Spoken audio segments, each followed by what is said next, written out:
Breaking news: former president of Nigeria, General Muhammadu Buhari, is dead. Former Nigerian president Muhammadu Buhari is dead. His death was announced on Sunday, 13th of July 2025 by his spokesman, Garba, Shehu. The family of the former president has announced the passing of the former president Muhammadu Buhari, GCFR, in a clinic in London. May Allah accept him in Al-Jannatu Firdaus. Amin. On the Aisha Buhari's emotional plea, my husband asked me to beg Nigerians for forgiveness before his death. In a deeply moving revelation, Aisha Buhari, wife of the late former president Muhammadu Buhari, has shared her husband's final wish, a public request for forgiveness from Nigerians. According to Aisha, Buhari repeatedly asked her to convey this message if he passed before her. He always reminded me he was only human, capable of both good and mistakes. Standing before the nation, Aisha tearfully appealed, I am here today begging all Nigerians to please forgive him before he is finally laid to rest. Her words have stirred emotions across the country, opening fresh conversation about Buhari's legacy and leadership. Ex-President Buhari's cause of popular activist and former presidential aspirant OMOYELE Sowore has revealed that former Nigerian President Muhammadu Buhari died of blood cancer, that is leukemia. The entire country was thrown into mourning on Sunday after reports of Buhari's death in a London hospital was announced. Sowore wrote on the social media page, Buhari died of blood cancer, that is leukemia. However, President Bola Tinubu has instructed the Vice President Kashim Shettima alongside the Chief of Staff Femi Gbajabiamila to head to London to accompany Buhari's corpse back to Nigeria for a state burial. We lied that rats invaded presidential villa in order to cover Buhari's illness, Garba Shehu says. The former special assistant on media and publicity to ex-president Muhammadu Buhari, Garba Shehu, has said the story that some rats invaded the presidential villa was an outright fabrication to distract Nigerians from president's health issues. In his book recently launched in Abuja, Shehu disclosed that he crafted the villa raft invasion story to divert public attention away from concerns about President Buhari's health and capacity to govern. Prior to Buhari's return to Nigeria on August 19, 2017, after nearly 3 months of medical treatment in the United Kingdom, the indigenous people of Biafra leader Nnamdi has alleged that Buhari has been replaced with a clone named Jibril from Sudan. Upon Buhari's return, some Nigerians began to question whether it was truly him or the so-called clone Jibril of Sudan, as Kanu claimed. The situation grew more suspicious when the presidency announced that Buhari would be working from home instead of his office at the State House, further fueling doubts about his health and leadership capacity. In chapter 10 of the book, Garba Shehu revealed that the situation became a serious concern for him after Buhari's social media aide, Bashir Ahmad, announced on Twitter, now X, that the former president had returned but would be working from home. Shehu narrated, so in the few hours of the presidential return, I picked up a conversation in the office of the COS, where the chief, a few principal officer and the permanent secretary sat over lunch. A damage to a cable was noticed and it needed fixing. Someone speculated that rats may have caused that damage, given that the office was unused for a long time. When the surge in calls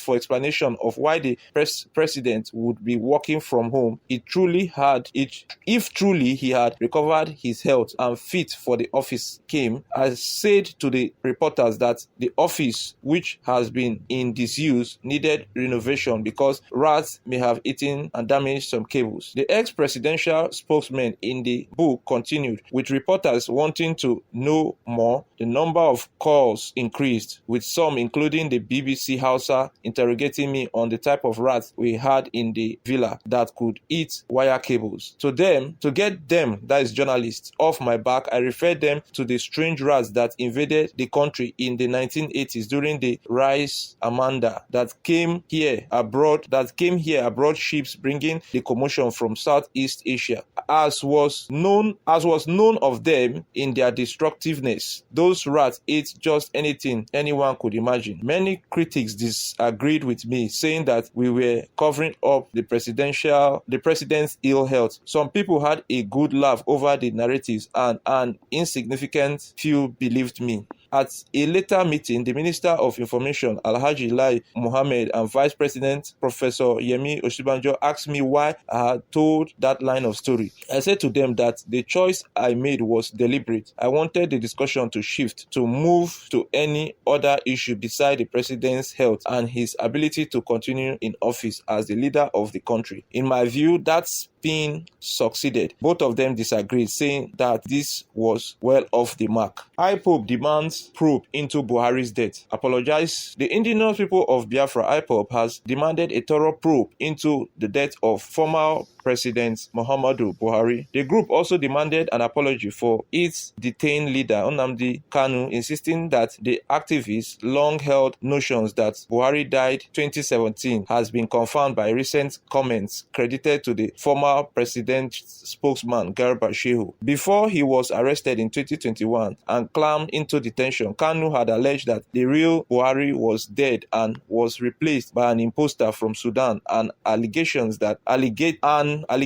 the presidency had vehemently denied. Former president died on Sunday, July 13th, in a London hospital following a prolonged illness. In a statement issued on Monday by its media and publicity secretary, Emma Powerful, the group said Kanu has been vindicated following alleged admissions by Shehu regarding Buhari's ill health and subsequent death. According to the IPOB spokesman, Shehu revelation validates Kanu's controversial prophecy dating back 8 years, and as such, he deserves an apology. The statement reads, recall that in 2017, Mazi Nnamdi Kanu, long before he was kidnapped, tortured, and illegally renditioned, declared without equivocation that Muhammadu Buhari died in 2017 in a London hospital and that what was being paraded thereafter was an imposter. The statement said that was the reason why the then APC government, led by the late Abba Kari and Abubakar Malami, launched Operation Python Dance to kill Mazi Nnamdi Kanu. He called the secrecy surrounding the dismissal of Buhari in 2017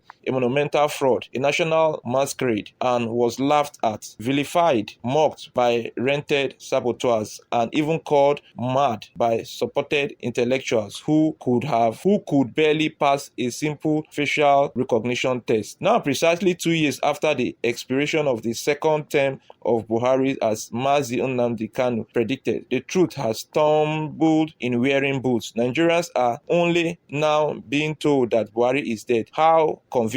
Let us be clear, the world owes Mazi Nnamdi Kanu an apology, not just for doubting him, but for persecuting him for telling a truth their cowardice could not stomach. A truth so potent it terrified Aso Rock more than any armed rebellion ever could. We ask who signed billions in his name, who traveled abroad to negotiate arms deals and treaties, who contested in 2019, who was re-inaugurated in 2019 and moved around with a different year, structure and signature. Is Nigeria now ready to prosecute itself for the crime of mass deception? Nigerians were not only lied to, they were criminally defrauded by their own governments. Elections were conducted in the name of a man who, by their own admissions, was no longer alive. This is no longer a constitutional crisis. It is a national hoax of historic proportion. In saner climes, heads would roll. In Nigeria, it is business as usual. Garba Shehu has confessed. Where is the DSS? To those who mock